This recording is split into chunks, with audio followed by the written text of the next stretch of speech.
السلام عليكم ورحمة الله وبركاته. ياسر العدرقاوي وصلته العديد من الأسئلة من الكثير من متابعيه بحسب إفادته في الفيديو اللي حتسمعوه الآن.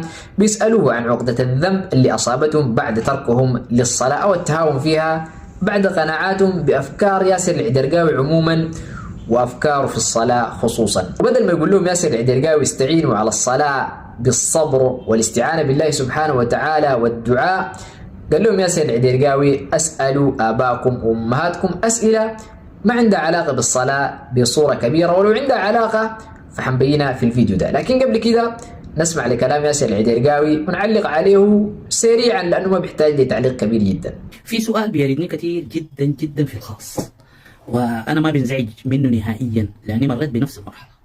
وهو أي واحد يقول لك يا أخي والله يا شيخ أنا متابع مقاطع ومتابع ما عارف حلقات شهره ومتابع عدنان إبراهيم وما عارف متابع مين، والحمد لله استفدت كثيرا وبقيت أقرأ القرآن بطريقة مختلفة لكن أنا في حالة توهان، خاصة بعد ما أثير موضوع الصلاة وما بقيت أقدر أصلي الصلاة العادية دي، غلبتني ما عرفنا نصلي ما نصلي أقول لما تسألني السؤال ده في الخاص أنا ما بخش لك في موضوع أنك تصل ما تصل تصوم ما تصوم تدفع فيديو ما تدفع فيديو أبدا. أسأل الجماعة دي، نادي زوجتك كده بالراحة ونادي أولادك ونادي أمك وأبوك وادخل عليهم، شوف أنت من تاريخ أنك اقتنعت بالأفكار دي، أضع لهم مثلا حاسب أنك مثلا من سنة 20 أنت بقيت تلك الطقوس والأشياء ما بقت مهمة في حياتك وعندك شعور بالذنب على أنه ليه أنا زمان كنت والله مداوم على الصلاة في الجمعة، لكن بعد كلام العدرقاوي ده غلبتنا.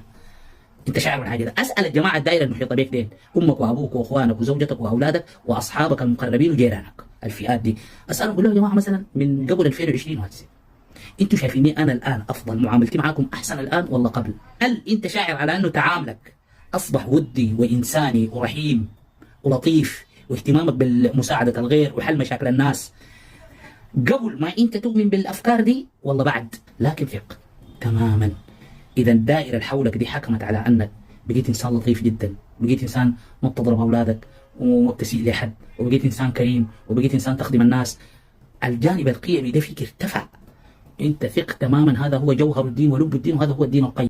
زي ما استمعتوا ياسر العدرقاوي بيقول لهم إذا حبيتوا تتخلصوا من عقدة الذنب دي اسألوا آباءكم وأمهاتكم. عقدة الذنب دي يا جماعة شيء طبيعي جدا وفطري في الإنسان عشان يرجع ويتوب إلى الله سبحانه وتعالى، مش عشان يمشي يسأل أمه وأبوه هل أنا كويس ولا ما كويس. لهم إذا كان تعاملكم مع آبائكم وأمهاتكم وأزواجكم وأبنائكم أكثر إنسانية وأكثر لطفا وتعامل راقي يعني، قال لهم انتوا كده في الطريق الصحيح، ولو تركتوا الصلاة وتهاونتوا بها ما في إشكال، لكن أهم شيء علاقتكم مع الآخرين مع آبائكم وأزواجكم.